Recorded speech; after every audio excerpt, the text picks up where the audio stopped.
एउटा बच्चा जन्मन्छ।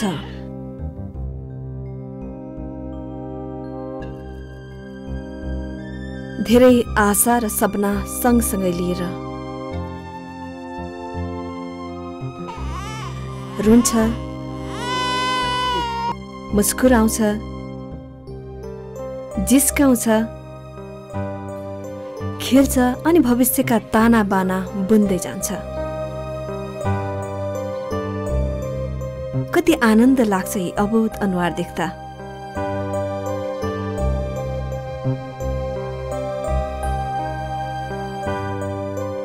आमा एउटा मृत्युसँग ठूलो संघर्ष गरेर जन्म दिन्छन् त्यो बच्चालाई। सुत्केरी हुने समयमा आमा मृत्युसँग युद्ध गरिरहेकी हुन्छन्।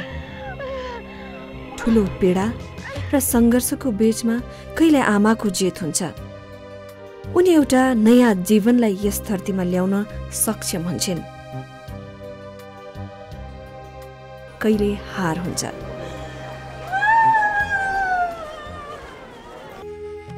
सुरक्षित जन्म हरेक शिशुको अधिकार हो,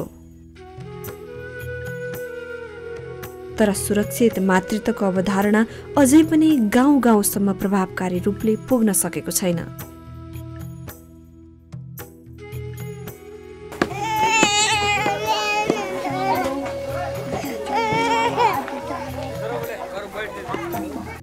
सुरक्षित मातृत्व भनेको सुरक्षित गर्भ, सुरक्षित प्रसूति र स्वस्थ बच्चाको जन्म तथा स्याहार हो भन्ने कतिले बुझेका छन् र सोच्नै पर्ने हुन्छ। आफूले त 1 दर्जन छोराछोरी परालको थुप्रोमा जन्माइयो। सन्तान भनेको ईश्वरले दिएको, जति पनि हात थाप्नुपर्छ भन्ने पुराना रूढिवादी सोच हाम्रो समाजमा अझै पनि विद्यमान नै छ। हाम्रो त के अस्पताल पनि थाहा छैन, औषधि पनि थाहा छैन, सुई पनि थाहा छैन, केही पनि थाहा छैन। हाम्रो त त्यही हो, भएको कुरो भनिदिने हो। हामी त सोच मान्छे सोचै कुरा।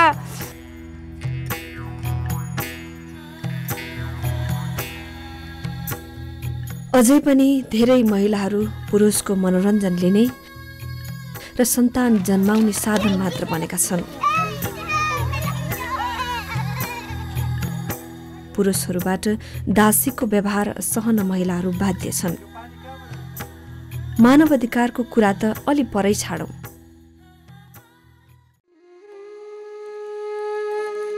यी प्रताप चुनारा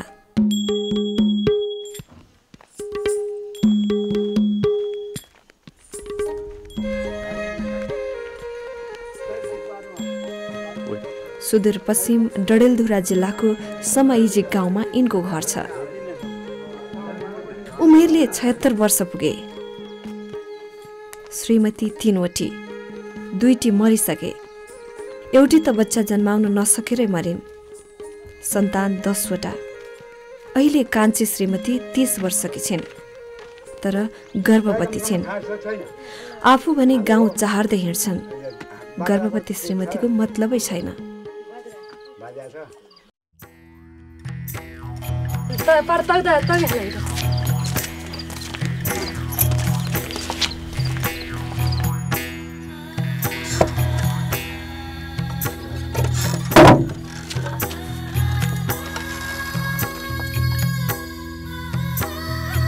कत्रो रहर।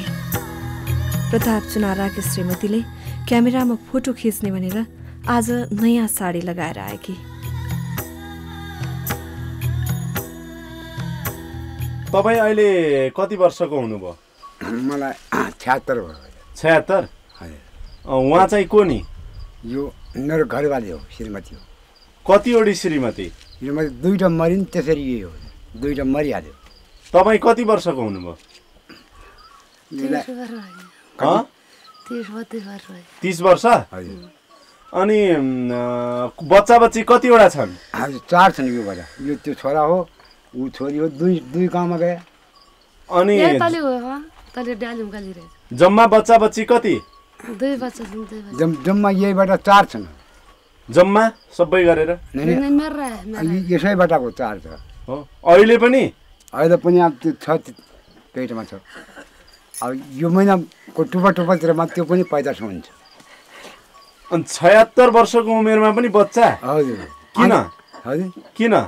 त्यो के नि के उपाय अल्ल भनेर 80 पुग्यो यहाँसम्मलाई 2 केटाकेटी आज पनि खसाल्दै हुँ 2 केटाकेटी आज 80 मा यहाँ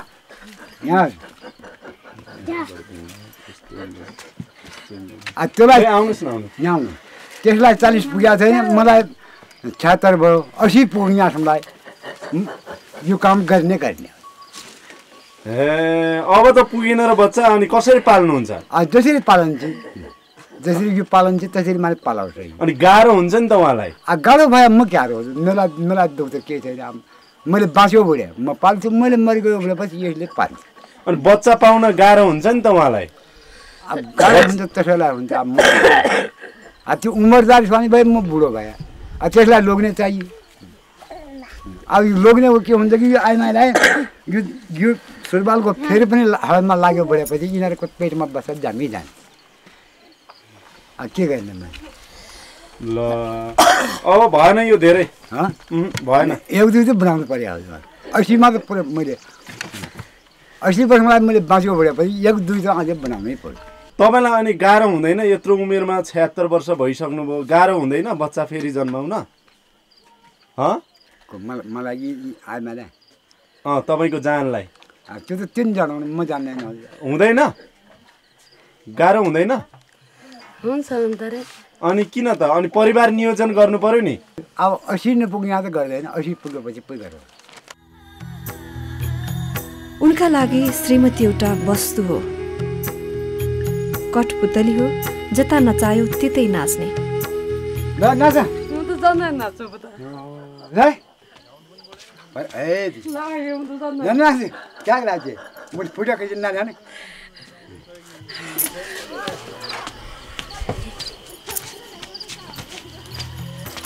अब अनुमान गरौँ प्रतापको श्रीमतीले कसरी बच्चा जन्माउलिन्।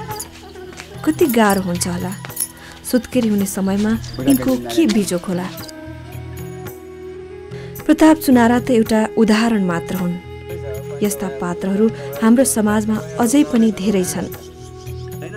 सुरक्षित मातृत्वको शिक्षा प्रताप चुनारा जस्ता मान्छेहरूमा कहिले पर्ला? सुत्केरी हुन नसकेर र सुत्केरी भएपछि पनि राम्रो स्याहार नहुँदा धेरै आमा तथा बच्चाहरू मरेका छन्।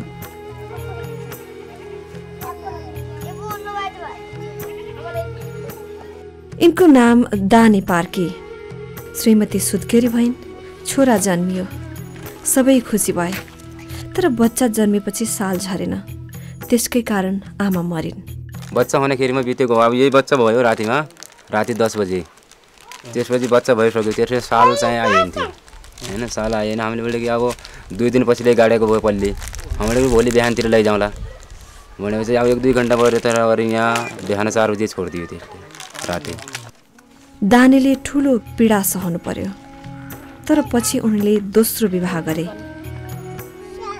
अहिले पहिलो श्रीमतीका टुहुरा सन्तानहरूलाई दोस्रै श्रीमतीले हेरिरहेकी छिन्। अब तिनको पालन पोषण कसरी होला त्यो अनुमान गर्न कठिन छ। मृत्यु त आखिर मृत्यु नै हो, यसको क्षति त अपूरणीय नै हुन्छ। सामान्य चेतनाको अभावमा आज दानेले आफ्नो श्रीमती गुमाउनु पर्यो।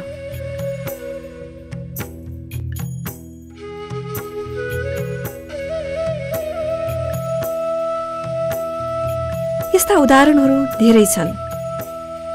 सुरक्षित मातृत्वको अभावमा धेरै आमाहरूले आफ्नो बच्चा खेर फालेका छन्।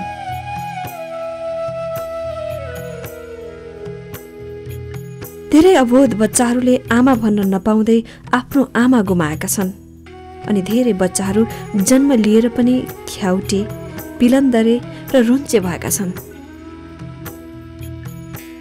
यो सबै सुरक्षित मातृत्वको अभावमा भएको हो।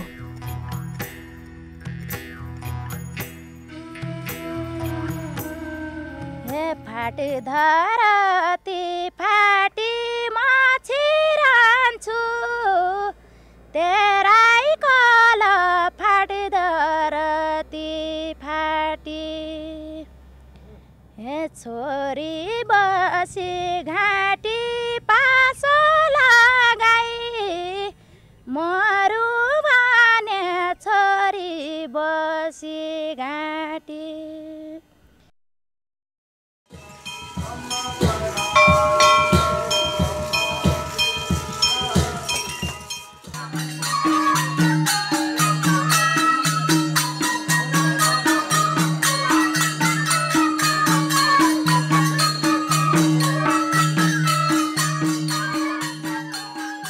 अर्को अचम्मको कुरा, राजधानीसँगै जोडिएको ललितपुरको सिद्धिपुर गाउँमा सुत्केरी भएको बेला महिलाले अघाउन्जेलसम्म पनि खान पाउँदैनन्। सुत्केरीमा अब अलिकति बढी खायो भने पेट दुख्छ अनि दिसा पिसाब गर्नलाई अब बाहिर जानु सक्दैन। अब कहाँ फ्याल्ने ऊ हुन्छ डरले, खान डर मान्छ नि त। भोजमा नि अब बढी खायो भने ऊ हुन्छ भनेर पेट दुख्छ यताउति।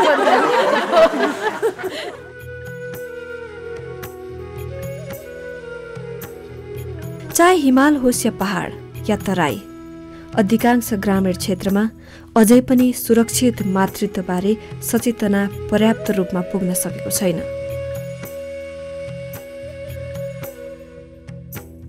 तराईको कुरा गर्ने हो भने त स्थिति अझ विकराल नै छ।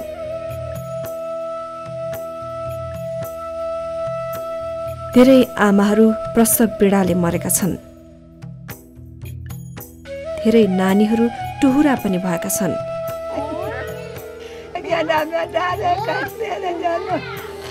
जीवन गुमेका नमिठा अनुभवहरू तराईमा अझ धेरै छन्।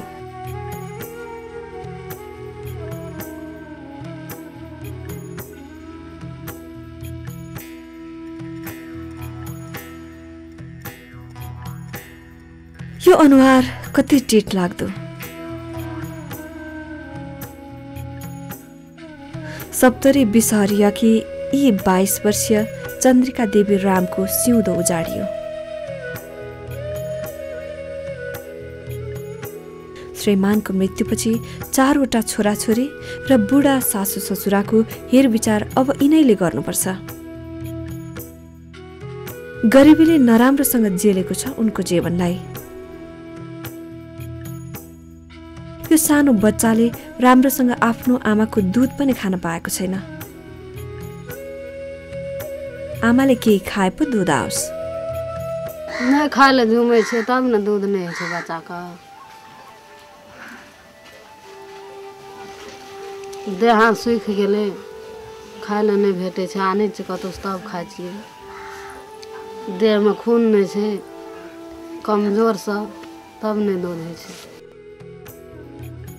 मुलुकमा विद्यमान गरिबी, अशिक्षा लगायतका धेरै समस्याहरूले सुरक्षित मातृत्वलाई पनि उत्तिकै चुनौती दिएको छ। तर यति मात्र होइन, सुरक्षित मातृत्वका लागि सरकारी तथा गैर सरकारी क्षेत्रबाट धेरै कामहरू भएका छन्। जनतामा अहिले राम्रो चेतना पनि फैलिएको छ। अनि अहिले जस्तो कहाँ पाउने, हाम्रो त अब मेला गएको ठाउँमा घाँस गएको ठाउँमा पाएको के मैले त बच्चा। अनि अब अहिले यस्तो गर्न कहाँ पाइन्छ भनेर त्यही कुरा गरिराखे अहिले।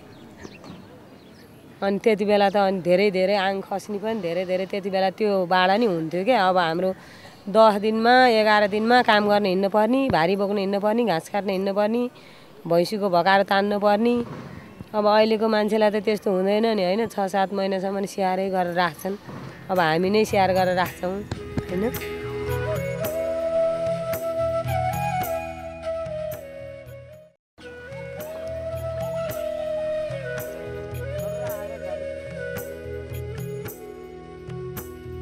यी महादेव विश्वकर्मा श्रीमती 2 जेउकी छिन्। श्रीमती गर्भवती भएको बेलामा गर्नुपर्ने सबै कुरा उनलाई जानकारी छ। उनले बेला बेलामा श्रीमतीलाई अस्पताल लैजान्छन्। सकभर पौष्टिक खाना खुवाउँछन्, राम्रो स्याहार तथा माया पनि गर्छन्। धेरै कठिन काम गराउँदैनन्। तपाईलाई अब जस्तो गाह्रो अप्ठ्यारो हुँदा उहाँलाई बहिनीलाई तपाईँ के गर्नुहुन्छ? अब जो काम गर्ने काम गर्नु पर्यो, अस्पताल मेडिकल ल्याउनु पर्यो। और क्या कतिको माया गर्नुहुन्छ? लाज मान्नु भयो नि तपाईँले।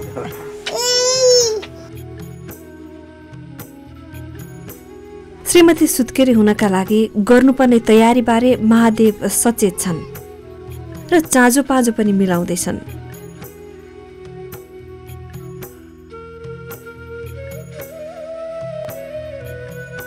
पिता महादेवकी आमालाई आफूले एउटा बच्चा गुमाउनु पर्दाको पीडा अझै पनि छ।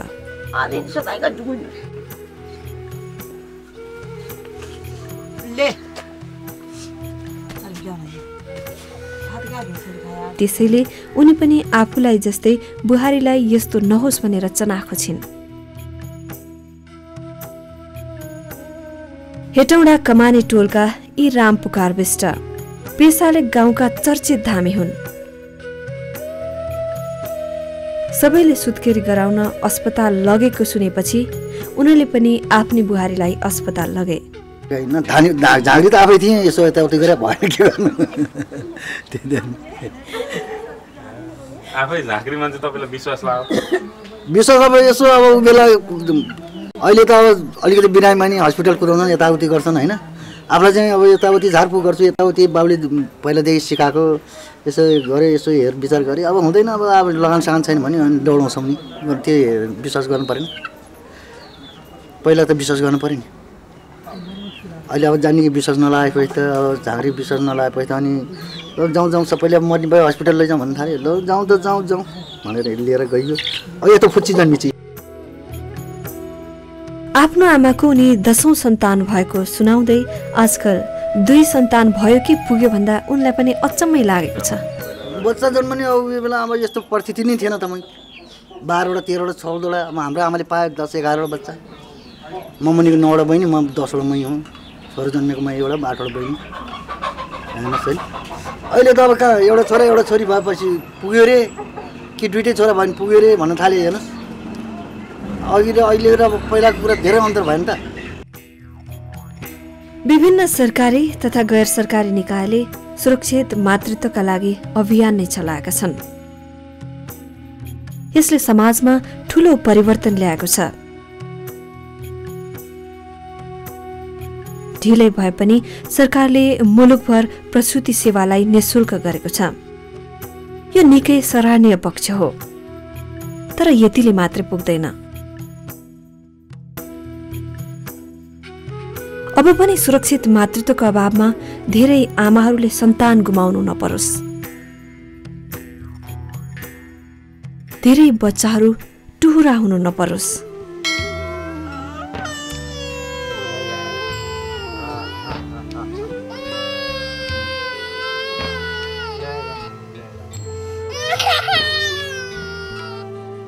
बेटा ये बचा के ना पाला क्या होती एकरे लागे रही के गाह्रो भयो जी। वो ता बकरा राख भाई हजूर पाल भाई कि कम भाई ले जेबे क्या